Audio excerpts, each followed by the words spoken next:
Nous, on proposait le barrage au Front National et à l'extrême droite dès le premier tour, au Rassemblement National. Excusez-moi. Il y a une manière de ne pas faire barrage, c'est que vous gagnez les élections, ce qui n'arrive jamais, puisque vous avez échoué à 2 fois successives, et peut-être cette fois-ci la 3e. Monsieur Bouchet, vous aussi.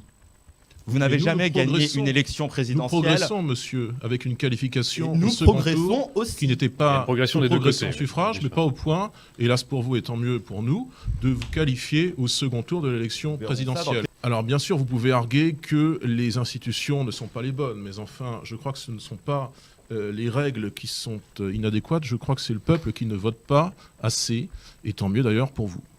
Vous n'aurez pas une seule voix de l'Union populaire. Nous avions en 2017, M. Carbras, je vous rappelle... Attendez, Monsieur Carbras, nous ne sommes pas passés, monsieur, de 21,3 à 33,90 par magie.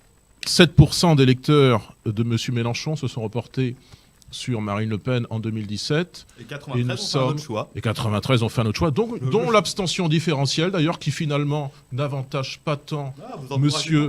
Macron. Pas du tout. Moi, j'encourage naturellement à ce que les électeurs de M. Mélenchon se reportent massivement sur la seule candidate ennemie de l'ordolibéralisme à l'œuvre actuellement, qui est Marine Le Pen. Face à cela, il y a un projet, au-delà de la droite et de la gauche, qui est le rassemblement du peuple, un rassemblement national au service des intérêts du peuple français, au service exclusif des intérêts du peuple français, qui en France, jusqu'à preuve du contraire, est le seul souverain.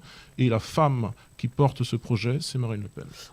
Bon, sur les grands sujets qui ont quand même émaillé ce quinquennat, Marine Le Pen a été le plus souvent absente. Quand même, un travail de député. Nous y prenons la parole. Vous-même, vous n'avez pas été présent au moment du vote sur la privatisation du rail dans le Pays de la Loire. Mais c'est une sottise. J'étais en commission des transports, monsieur. Et alors, vous j'ai pas participé au vote voté contre. Qu'est-ce qui nous prouve que vos députés ne seront pas d'autres députés Godillot Playmobil? Je n'y crois pas un seul instant. Il ne suffit pas d'agiter des paquets de nouilles pour faire œuvre d'opposition à l'Assemblée nationale.